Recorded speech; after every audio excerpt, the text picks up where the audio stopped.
Stoic Quotes to achieve happiness.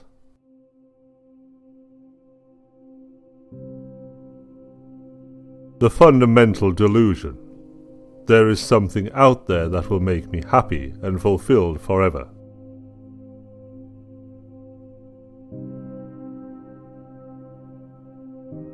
It is impossible that happiness and yearning for what is not present should ever be united.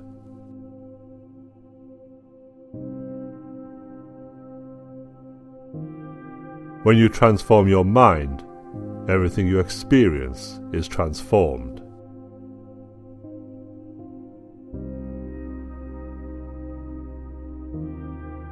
Happiness isn't outside of us, but actually comes from within.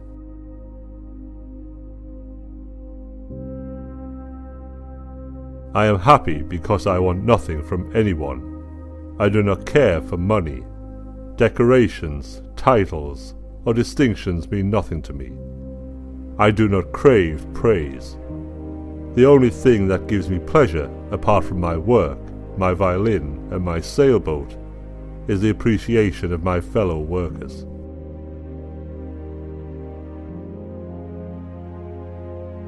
It is essential to make oneself used to putting up with a little. Even the wealthy and the well-provided are continually met and frustrated by difficult times and situations. It is in no man's power to have whatever he wants.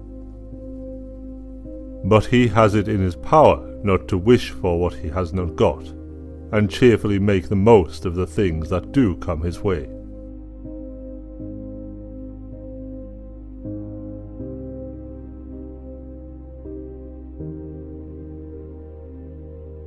Happiness is a choice that requires effort at times.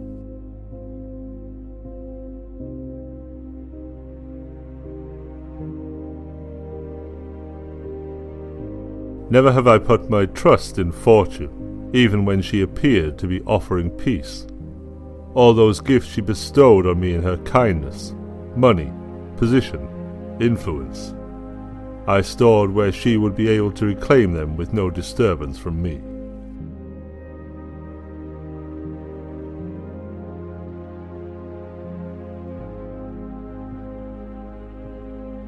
The easiest way to live unhappy and unsatisfied is to hope. More often than not, you'll be disappointed. Thus, your main aim should be to do the best you can right now, and to expect nothing at all. Accept the way things turn out despite your best efforts. That's the only path to a peaceful mind.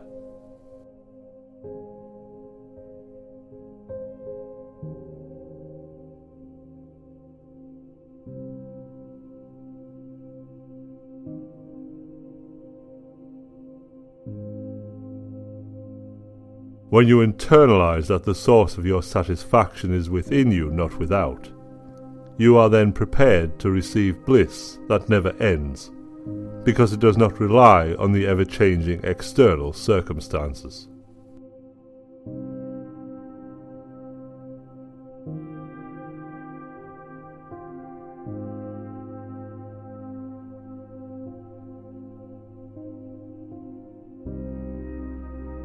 Happiness is not to acquire and enjoy, but nothing to be desired, as it is to be free.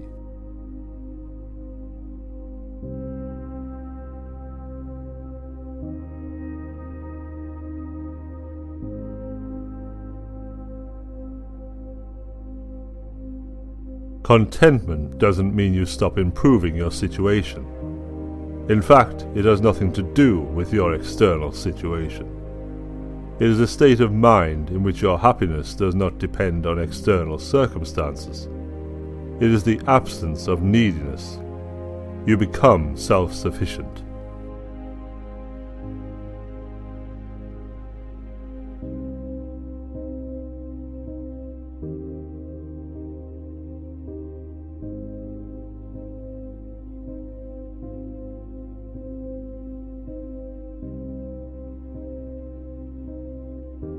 Set aside now and then a number of days during which you will be content with the plainest of foods, and very little of it, and with rough, coarse clothing, and will ask yourself, is this what one used to dread?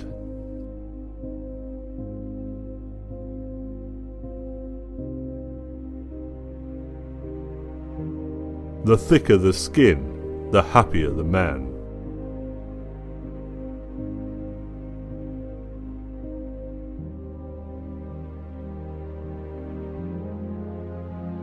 The fundamental human fallacy, the illusion that a change in external circumstances will lead to permanent bliss, that the attainment of a future goal will make you satisfied forever. The illusion is so entrenched that it persists despite being refuted by repeated experience.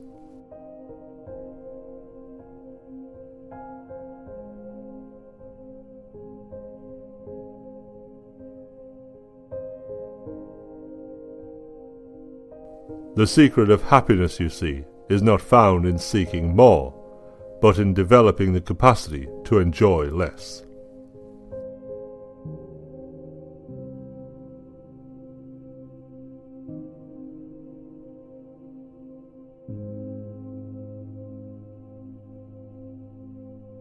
All you need are these: certainty of judgment in the present moment, action for the common good in the present moment, and an attitude of gratitude in the present moment for anything that comes your way.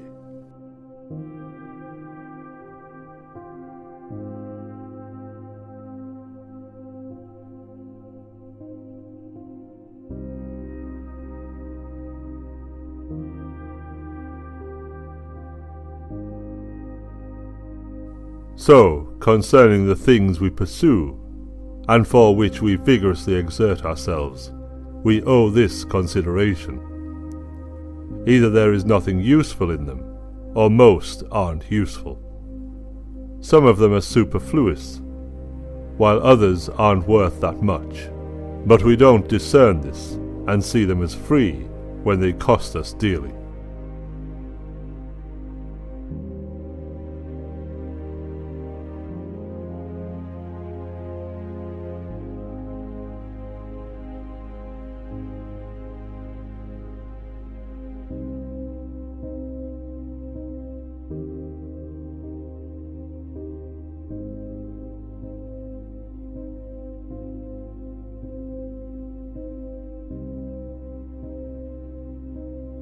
If you seek tranquility, do less, or more accurately, do what's essential, what the reason of a social being requires, and in the requisite way, which brings a double satisfaction to do less better.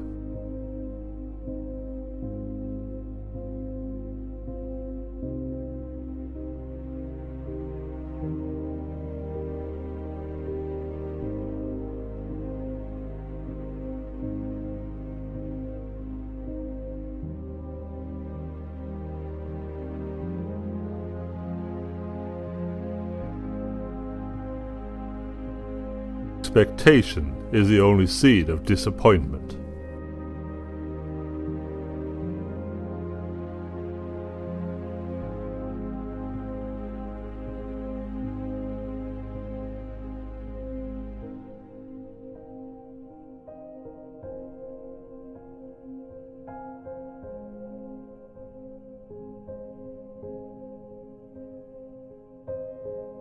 Your food should appease your hunger.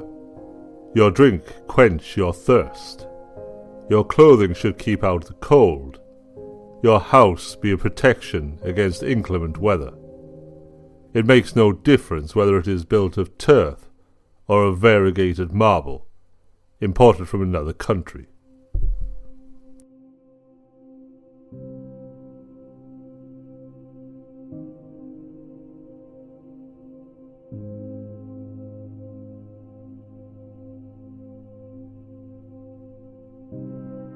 The secret of happiness, you see, is not found in seeking more, but developing the capacity to enjoy less.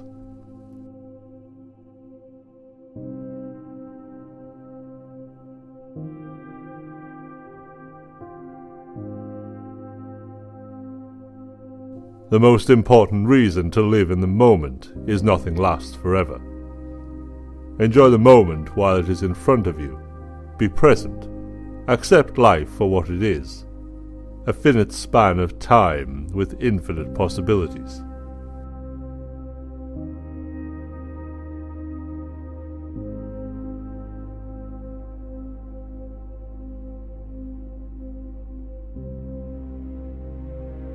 Barley porridge or a crust of bread and water do not make a very cheerful diet, but nothing gives one keener pleasure than the ability to derive pleasure even from that, and the feeling of having arrived at something which one cannot be deprived of by any unjust stroke of fortune.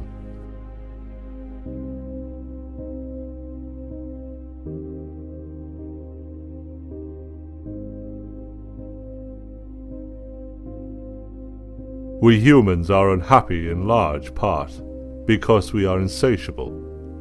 After working hard to get what we want, we routinely lose interest in the object of our desire. Rather than feeling satisfied, we feel a bit bored, and in response to this boredom, we go on to form new, even greater desires.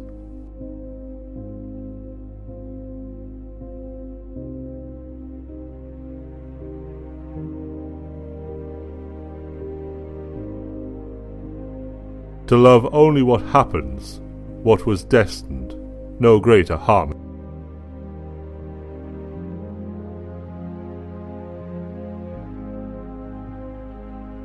The goal of life is living in agreement with nature.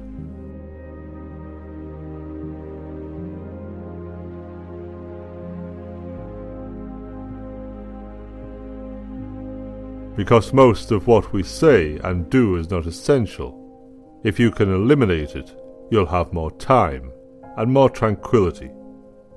Ask yourself at every moment, is this necessary?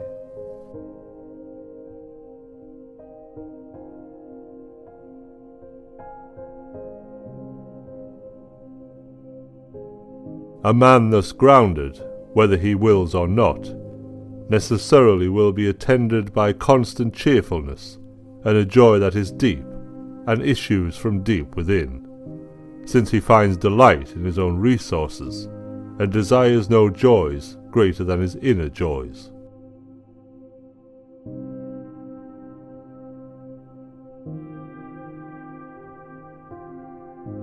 It is better to perform one's own predetermined duty, even if one performs that duty imperfectly, than perform the duty of another.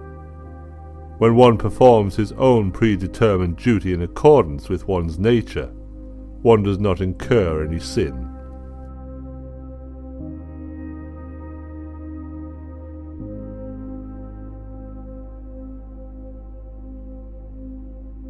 As long as you remember that everything is exactly how it's supposed to be, you will always be sane.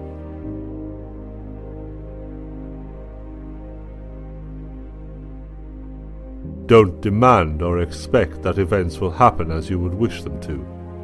Accept events as they actually happen. That way peace is possible.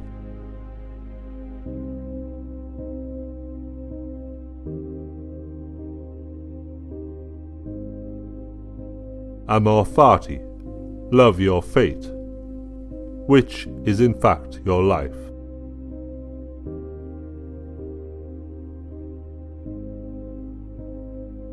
The happiness of those who want to be popular depends on others.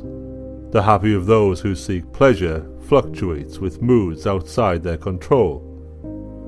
But the happiness of the wise grows out of their own free act.